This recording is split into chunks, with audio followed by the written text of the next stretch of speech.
5 বছরেরও বেশি সময় ধরে বন্ধ থাকার পর অবশেষে সরাসরি ফ্লাইট পরিষেবা চালু হলো চীন ও ভারতের মধ্যে। রোববার 26 অক্টোবর ভারতে নিযুক্ত চীনা দূতাবাসের মুখপাত্র ইউজিং মাইক্রো ব্লগিং সাইট এক্সে এক পোস্টে এই তথ্য নিশ্চিত করেছেন।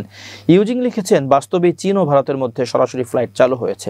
ইন্ডিয়া টুডের প্রতিবেদন অনুযায়ী ইন্ডিগো এয়ারলাইন্সের প্রথম ফ্লাইটটি রোববার কলকাতা থেকে চীনের গুয়াংঝুর উদ্দেশ্যে যাত্রা করেছে। এর পাশাপাশি আগামী 9 নভেম্বর থেকে সাংহাই নয়াদিল্লি রুটে সপ্তাহে 3টি ফ্লাইট চলাচল শুরু হবে। নতুন এই রুটগুলো পুনরায় বাণিজ্য, পর্যটন ও ব্যবসায়িক সম্পর্ক গড়ে তুলতে সাহায্য করবে বলে আশা করা হচ্ছে।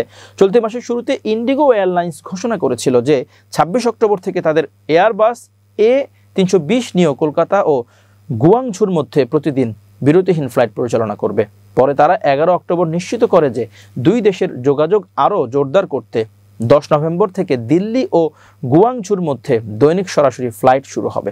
উল্লেখ্য, করোনা মহামারী এবং 2020 সালের জুন মাসে গালওয়ান উপত্যকার রক্তক্ষয়ী সীমান্ত সংঘর্ষের পর ভারত ও চীনের মধ্যে বিমান চলাচল বন্ধ ছিল। এই ঘটনার জেরে সাম্প্রতিক বছরগুলোতে দুই দেশের বাণিজ্য, পর্যটন ও ব্যবসায়িক সম্পর্ক ব্যাহত হয়। গত অক্টোবর মাসে প্রকৃত নিয়ন্ত্রণ রেখা LAC বারবার টহল ব্যবস্থার বিষয়ে উভয় পক্ষ একটি চুক্তিতে পৌঁছানোর পর উত্তেজনা কিছুটা শিথিল হয়, যা সম্পর্ক স্বাভাবিক করার ক্ষেত্রে একটি গুরুত্বপূর্ণ পদক্ষেপ হিসেবে দেখা হচ্ছে।